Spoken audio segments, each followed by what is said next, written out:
Жыл басынан бері Қазақстан Республикасының ұлттық қауіпсіздік комитеті мен ішкі істер министрлігі Ресейдің федералдық қауіпсіздік қызметімен бірлесіп, Байқоңыр қаласы мен Қызылорда облысындағы криминогендік жағдайды сауықтыру бойынша іс-шараларды жүзеге асыруда.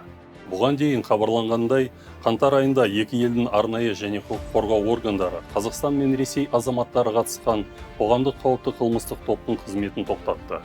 Аталған жұмысты жалғастыра отырып, ұлттық қауіпсіздік комитеті аса қатыгездікпен ерекшеленетін кезекті ұйымдасқан қылмыстық топты жедел зерделеуге алды. Оның қатысушыларының ауыр қылмыстарға қатысуы құжатталған.